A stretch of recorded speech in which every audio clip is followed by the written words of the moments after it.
The trays were heavy, cutting into the callus forming at the base of my thumb, a constant, dull throb that reminded me of exactly where I was in the world.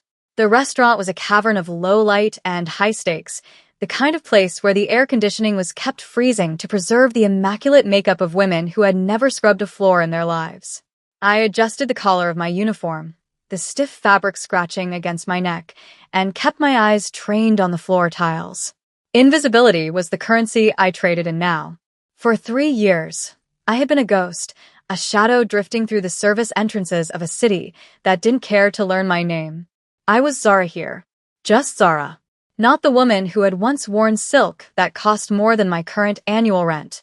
Not the woman who had run into the night with nothing but the clothes on her back and a terrifying secret curled in her belly. My manager, a man with grease in his pores and disdain in his eyes, snapped his fingers near my ear, startling me out of the mental fog. He pointed toward the VIP section, the raised platform bathed in golden light where the shadows were deepest and the privacy most expensive. Table 4 needs water. Don't embarrass me, he hissed. I nodded, swallowing the metallic taste of anxiety that coated my tongue. I grabbed the crystal pitcher, the condensation slick against my palms, and began the long walk across the velvet carpet. The sound of silverware clinking against china sounded like tiny alarm bells. I focused on the water swirling in the pitcher, on the rhythm of my breathing. Inhale for 4, hold for 4, exhale for 4. It was the only thing holding my ribcage together. Then I saw the back of the head. The cut of the hair was precise, surgical, black ink against the dim light. The shoulders were broad, encased in a suit that I knew, with sickening certainty, was Italian bespoke. My heart hammered a frantic rhythm against my sternum, a trapped bird desperate to break the bone. I froze, the water trembling in the glass vessel. It couldn't be. The city was too big, the world too chaotic for fate to be this cruel. Then he turned his profile to the light, and the air left the room. Juno. He was laughing, a sound I hadn't heard in years, low and smooth like polished obsidian.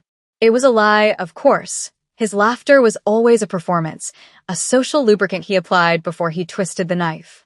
Beside him sat a woman, a vision of porcelain perfection, her long dark hair cascading over shoulders wrapped in cream cashmere. She was Korean, beautiful in a fragile, bird-like way that made my stomach churn with a mix of pity and nausea. She was smiling at him, her hand resting on his forearm, displaying a diamond that caught the overhead light and fractured it into 1,000 mocking rainbows. It was the ring. Not the exact one I had left on the bedside table 3 years ago, but a cousin to it, a symbol of ownership disguised as a promise. I couldn't move. My feet were lead, rooted to the plush carpet. I needed to turn around, to drop the pitcher, to fake a faint, anything to escape the orbit of the black hole sitting at table 4. But the manager was watching me from the shadows near the kitchen, his eyes narrowed. If I walked away, I lost the job. If I lost the job, I lost the apartment. If I lost the apartment, I lost safety for the one person who mattered. I forced my legs to move, each step a wading motion through molasses.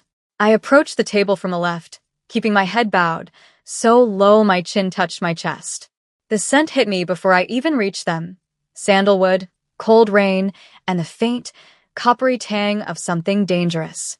It was the smell of my nightmares. Water, sir? My voice was a rasp, unrecognizable even to me. I poured without looking up, watching the liquid rise in the crystal goblet, praying the tremble in my hand wouldn't betray me. Junho didn't look at me. He was too busy looking at her, at Sumin, his eyes crinkled in a facsimile of adoration. Thank you, he said, the politeness of his tone chilling my blood. He didn't know. He didn't know. I finished pouring for Sumin, who offered a distracted smile, her attention entirely fixed on the man who would eventually consume her. I turned to leave, the relief washing over me so violently I nearly stumbled. Wait, the word was soft, spoken at a volume that required no effort, yet it stopped me as effectively as a physical blow. I stopped, my back to them, clutching the empty pitcher against my stomach like a shield. The restaurant noise seemed to drop away, leaving only the hum of the ventilation and the roaring of blood in my ears. You missed a spot, Junho said. I turned slowly, fighting the urge to bolt for the fire exit. He was pointing a manicured finger at the tablecloth, where a single, tiny droplet of water had marred the pristine white linen. It was a test. It was always a test with him. I reached for the napkin in my apron pocket, my hand dark against the white cloth, shaking visibly now. As I leaned in to dab the moisture away, the sleeve of my uniform rode up slightly, revealing the inside of my wrist. There, faded but visible, was the small, jagged scar from the day I had tried to scale the garden wall of his estate, the first time I tried to leave. I saw his eyes drop to it. The world stopped. The ambient chatter, the clatter of plates, the jazz music, it all vanished into a vacuum of absolute terror. Jun-ho went still. It was a predator's stillness, total and terrifying. His gaze traveled up from my wrist, past the cheap polyester of my uniform, up to my neck, and finally, he forced my eyes to meet his. The recognition didn't hit him like a shock. It washed over him like a dark satisfaction. The mask didn't slip, it hardened. His pupils dilated, swallowing the iris, black holes absorbing the light. "Zara," he whispered, the name tasting like a curse on his tongue. Sumin blinked, looking between us, confused by the sudden shift in atmospheric pressure. "You know the waitress, darling?" she asked, her voice light and airy, oblivious to the fact that she was sitting next to a bomb that had just been armed. Jun-ho didn't break eye contact with me. A small, cruel smile touched the corner of his mouth. "An old acquaintance," he said smoothly, his voice dropping an octave. "I didn't know she was serving these days." The humiliation was a physical heat, burning my cheeks, but it was secondary to the primal fear that told me to run. "I need to get more water," I stammered, backing away, forgetting the protocol, forgetting the manager, forgetting everything but the need for distance. "Stay," Jun-ho commanded. It wasn't a shout. It was a calm statement of fact, delivered with the assurance of a man who has never been disobeyed. He picked up his menu, but his eyes never left my face. "Actually, we're ready to order." "Sumin, my love, have you decided?" He was playing with me. He was enjoying the terror radiating off me in waves. Sumin giggled, a tinkling sound that grated against my nerves. "Oh, I don't know. Everything looks so heavy. Maybe just the sea base." She looked at me, her smile genuine and kind, which made it worse. She was me 3 years ago. "The sea base, please," she said. I nodded, my hands shaking so hard I had to grip the pen with white-knuckled force. "And for you, sir?" I managed to ask, staring at the knot of his tie. "Steak," he said, his voice heavy with double meaning. "Rare. Bloody. And a bottle of the '96 Cabernet. You remember the one, don't you, Zara? The one we had on our anniversary." It wasn't a question. It was a psychological flaying. He was rewriting history in front of his new fiancée, taunting me with memories of a time when I thought his possessiveness was passion. "I'll put the order in," I whispered. I turned and walked away, focusing on keeping my knees from buckling. I could feel his eyes on my back, a physical weight, burning through the cheap fabric of my uniform. I didn't go to the kitchen. I went straight to the employee locker room, my breath coming in short, sharp gasps. I needed to leave. Now. I couldn't go back to that table. I fumbled with the lock on my locker, my fingers slippery with sweat. I grabbed my purse, my coat, leaving my tips, leaving my apron. I had to get to the daycare. I had to get her. If he knew I was here, if he found out about. I couldn't finish the thought. It was too terrifying. I burst out of the back door into the alleyway, the humid city air hitting me like a wet towel. The smell of garbage and exhaust was a comfort after the sterile chill of the restaurant. I fumbled for my phone, my thumb hovering over the rideshare app, but my signal was dead. I cursed, looking up at the towering brick walls that boxed me in. "Going somewhere?" The voice came from the shadows near the dumpster. My phone clattered to the pavement. I spun around, my back hitting the metal door. 2 men stepped out of the darkness. They weren't wearing restaurant security uniforms. They were wearing black suits, identical to the ones Jun-ho's bodyguards always wore. The earpieces, the bulges under the jackets, I knew these men. I didn't know their names, but I knew what they were. "Mr. Park would be very disappointed if you left without saying goodbye," the taller one said, his face a blank slate of professional violence. I'm not going with you, I said, trying to summon the defiance that had gotten me out 3 years ago. I'll scream. I'll scream right now, the second man stepped forward, holding up a phone. On the screen was a live video feed. My blood turned to ice. It was the exterior of a small, familiar building. The daycare. No. I breathed, the word shattering as it left my lips. Don't you dare, the man smiled, a cold, humorless expression. The car is waiting, Ms. Zara. Please, don't make a scene. You know how much he hates scenes. I looked at the phone, then at the alley exit. There was no choice. There never had been. He had checkmated me before I even knew the game had restarted. I slumped, the fight draining out of me, replaced by a cold, hard resolve. I had to survive this. For her. I nodded, stepping over my fallen phone, leaving it buzzing on the wet asphalt. They marched me to the waiting black SUV, a behemoth of armor and tinted glass idling at the curb. The back door opened before I reached it, revealing the cavernous, leather-clad interior. I climbed in, the smell of new leather and that damnable sandalwood cologne enveloping me instantly. Junho was already there, sitting in the corner, a glass of amber liquid in his hand. The partition was up. We were alone. As the door slammed shut, sealing us in, the silence was louder than a scream. He didn't look at me immediately. He swirled the whiskey in his glass, watching the vortex. You look tired, Zara, he said softly, his voice vibrating through the quiet space. Working on your feet all day. It doesn't suit you. I pressed myself against the opposite door, wishing I could melt into the upholstery. What do you want, Junho? I asked, my voice trembling but clear. You have a fiancé. You have a life. He finally looked at me then, and the intensity of his gaze made me feel like I was naked. I have a fiancé, he agreed, tilting his head. Sumin is suitable, obedient. But she isn't you, he reached out, his hand hovering near my face. I flinched, bracing for a blow, but his fingers merely grazed my cheekbone, a touch that was terrifyingly gentle. Why did you run? He asked, as if asking about the weather. I gave you everything. A palace. Gold. Safety. It was a cage. I spat, the anger flaring up through the fear. And I would rather starve in the street than be your pet. His eyes hardened, the softness evaporating. He leaned forward, encroaching on my space, suffocating me. And yet, he murmured, his thumb tracing the line of my jaw, here you are.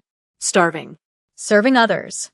And wearing cheap shoes that hurt your feet. He glanced down at my worn sneakers, then back up to my eyes.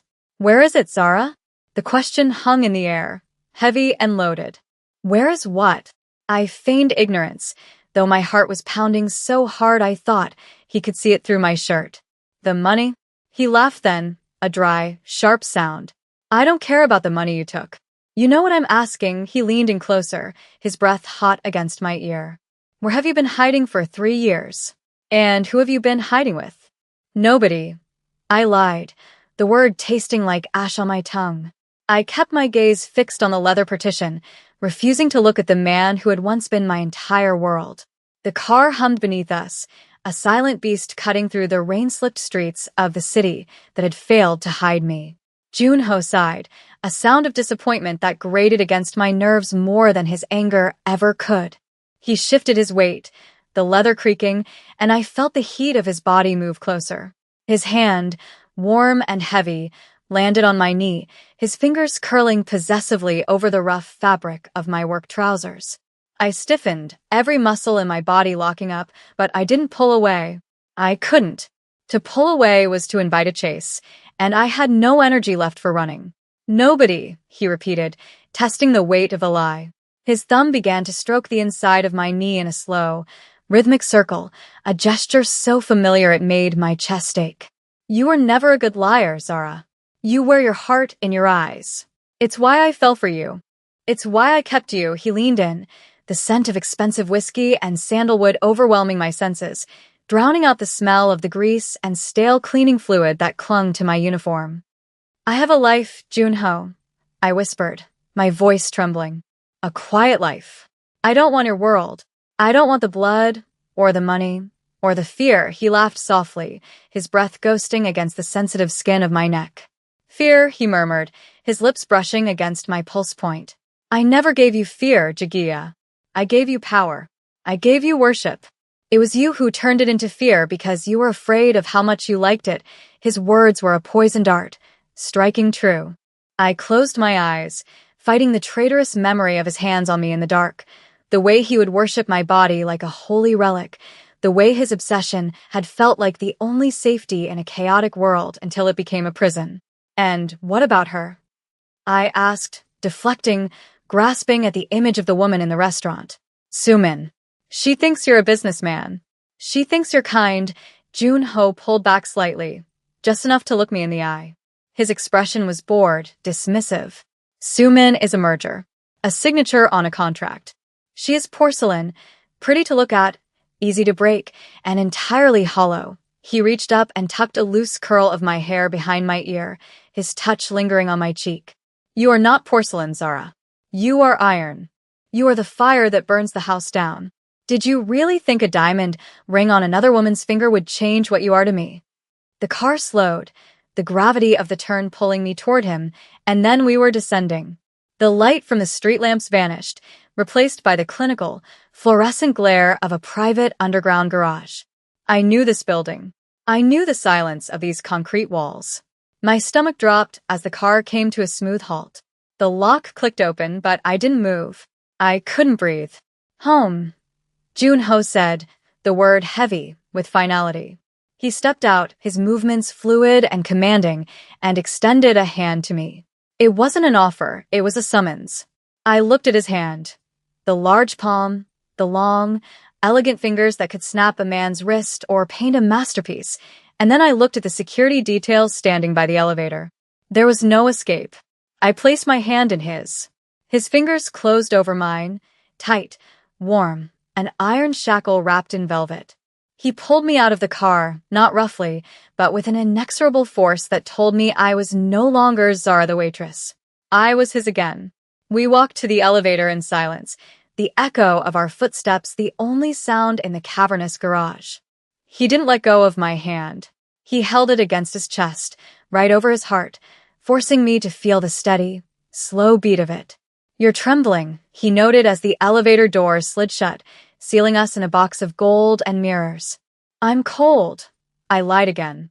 He turned to me, blocking out the reflection, blocking out the world. He began to unbutton his suit jacket, his eyes never leaving mine. Then let me warm you. He draped the heavy jacket over my shoulders, the silk lining instantly warming my skin. It smelled intensely of him, a sensory overload that made my knees weak. I miss this, he whispered, stepping into my personal space until our bodies were touching. The way you look at me like you want to kill me or kiss me. I haven't decided which I prefer. The elevator doors opened directly into the penthouse, revealing a sprawling expanse of marble, glass, and dark wood. It was exactly as I had left it 3 years ago, a mausoleum of wealth preserved in amber. The floor-to-ceiling windows looked out over the city skyline, a billion glittering lights that represented millions of people who were free, while I stood in a tower of gold, trapped. Jun-ho guided me into the living room, his hand shifting to the small of my back, searing heat through the fabric of my uniform. I hate this thing, he murmured, pinching the cheap polyester of my waitress blouse. It smells of other people. It smells of servitude. He walked me to the center of the room and turned me to face him. The city lights cast long shadows across his face, making him look like a beautiful, vengeful god. Go and change, he commanded softly. Your closet is untouched. The silk robes, the dresses. I burned nothing. I threw nothing away. I stared at him, horror and fascination warring in my chest. You kept everything? I asked. For 3 years. He smiled, a dark, twisted expression that chilled me to the bone. I knew you would return. Birds always return to the nest, even if they fly into a storm first. He walked over to a crystal decanter and poured a glass of dark red wine. Go. Wash that scent off your skin. Put on something that feels like you. When you come back, we will eat. Real food. Not the scraps you've been living on. I retreated to the master bedroom, my legs moving on autopilot. The The room was a sanctuary of soft grays and deep blues, the bed massive and imposing. I walked into the walk-in closet and my breath hitched. It was true. My clothes were there. The emerald silk gown he had bought me for my birthday. The cashmere sweaters. The rows of shoes. It was as if I had died, and this was a shrine to my memory. I stripped off the waitress uniform, leaving it in a heap on the floor, and stepped into the shower. I scrubbed my skin until it was pink, trying to wash away the fear, trying to wash away the restaurant, trying to wash away the last 3 years of struggle. But I couldn't wash away him. He was under my skin, in my blood. I wrapped myself in a robe of midnight blue silk, the fabric cool and slippery against my skin, and stared at myself in the mirror. I looked like the woman I used to be, pampered, expensive, owned. But my eyes were different. They were harder, haunted. I walked back out to the living room. Junho was waiting on the velvet sofa, his tie loosened, the top button of his shirt undone. He looked up as I entered, and the hunger in his eyes was naked and terrifying. "Better," he breathed, setting his glass down. "Much better. You look like a queen again." "My queen," he patted the cushion beside him. "Sit," I sat, keeping a careful distance, but he simply slid closer, bridging the gap until his thigh pressed against mine. "The food is coming," he said. "But first, we need to discuss the future." "There is no future," I said, gripping the lapels of my robe. "I have to go back." "I have responsibilities." "Responsibilities," he mused, tasting the word. He reached into his pocket and pulled out a sleek, black smartphone. He tapped the screen and held it up for me to see. The blood drained from my face, leaving me dizzy. It was a photo. A high-resolution, candid photo taken from a distance. It was of a little girl playing in a park, her curly hair bouncing as she chased a pigeon. Her skin was a blend of rich cocoa and honey, her eyes shaped like almonds, dark, intelligent, intense. "My daughter, Amani. She is beautiful," Junho said softly, his voice filled with a strange kind of wonder. "She has your nose." "Your defiance." He looked at me, and for the first time, I saw a crack in his composure. His eyes were shining with a dangerous emotion. "Did you think I wouldn't know?" he whispered. "Did you think you could hide my blood from me?" I lunged for the phone, a feral sound ripping from my throat, but he caught my wrists easily, holding them in one hand. "She's mine," I hissed, tears streaming down my face. "She's nothing to do with you." I left before I knew. I raised her. "She doesn't know you." Junho pulled me closer, pinning my hands to his chest. "She will," he vowed, his voice a low rumble. "She is a park. She is royalty. And you had her living in a closet, wearing secondhand clothes, while I sat here in a palace." His anger flared then, hot and righteous. "You stole 3 years from me, Zara. 3 years of her life. I should punish you for that. But I won't," he continued, his voice dropping back to that terrifyingly gentle caress. He released my wrists and cupped my face, wiping away a tear with his thumb. "Because you gave me her. And because you are here now," I shook my head, sobbing silently. "Please, Junho, let us go." "She's happy." "She's safe." "Safe?" he scoffed. "In that neighborhood? With a daycare that has a broken lock on the back gate?" "No." "She was never safe. She was vulnerable. Just like you." He leaned his forehead against mine, his eyes boring into my soul. "Here's the deal, Zara. Listen closely, because I will only offer it once." I stopped breathing, waiting for the cage to snap shut. "You stay. Here. With me. You resume your place at my side. Not as a mistress, not as a secret. As my wife. We will marry. Properly this time. The engagement to Suman ends tonight." I tried to pull back, but he held me firm. "And Amani," he said the name with possessive reverence. "Amani comes home. She will have the best schools, the best security. She will never know hunger. She will never know cold. She will be the princess of this city." He paused, letting the offer hang in the air, glittering and poisonous. "Or," his eyes darkened, "you can try to leave again. But if you do, I will take her. I have the lawyers, the judges, and the money to prove you are unfit. I will take sole custody, and you will never see her again." The ultimatum hung between us, a blade pressed against my throat. He wasn't bluffing. I knew he wasn't bluffing. He could erase me from the world with a phone call. He could take Amani and turn her into a stranger, a cold, ruthless creature like him. Or I could stay. I could step back into the gilded cage, wrap myself in the silk and the diamonds, and protect her from the inside. I could be the buffer between his darkness and her light. I looked at the photo on the phone, at Amani's innocent joy, and then I looked at Junho. He was watching me with that same predatory patience, but beneath it, there was something else, a desperate, twisted need. He didn't just want to own me. He wanted me to choose him. He wanted the fantasy of the happy family, bought with blood and blackmail. My heart shattered, piece by jagged piece. I had lost. I had lost the moment he saw the water spot on the table. Okay, I whispered, the word barely a breath. Okay. Junho exhaled, a long, shuddering sound of relief. He pulled me into his arms, crushing me against his chest. It wasn't a hug of comfort. It was a hug of conquest. He buried his face in the crook of my neck, inhaling deeply, his lips pressing hot, wet kisses to my skin. Good, he murmured against my throat. Good. You'll see, Jagia. It will be better this time. I will give you the world. I will burn the rest of it down for you. I let my head fall onto his shoulder, staring blankly out the window at the city lights. They looked different now. They weren't stars of freedom anymore. They were the bars of my cell.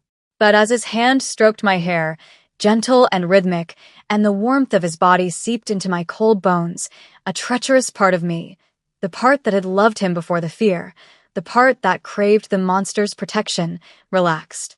I was trapped. I was a prisoner. But for the first time in 3 years, I didn't have to carry the weight of the world alone. I closed my eyes and let the darkness take me.